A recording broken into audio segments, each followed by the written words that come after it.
Good morning everyone, আমি সুব্রত। তো আমরা এখন যেটা করছি এটা ইনস্টাগ্রামে খুবই ট্রেন্ডিং চলছে। তো দেখো এটা আমরা কীভাবে, আর আমরা ভিডিও করার সময় কতটা মজা করি, তো সেটা দেখার জন্য পুরো ভিডিওটা দেখ। লাস্টে কিন্তু খুব মজা আছে।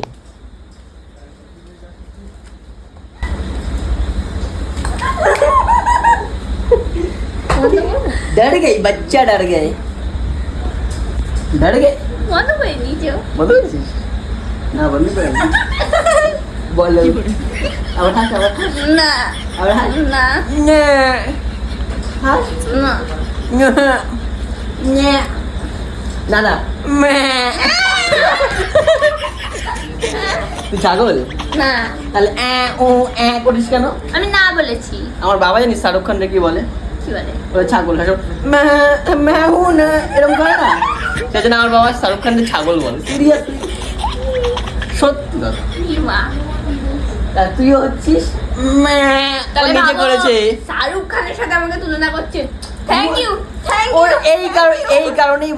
এই কারণে বলে মেয়েদের বুদ্ধি হাঁটু থাকে। কারণ? ও এক্ষুনি আমি ওকে কি বললাম, ও ম্যাঁ করছে মানে ছাগল।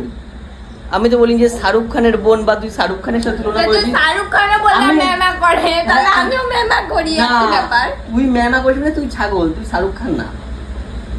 এটাই হচ্ছে কথা। তাহলে আমি সালমান খান। তুই তুই এদিকে আয়, ওর ওর। তুই হচ্ছিস ছালে বালে খান, সালমান খান নাও।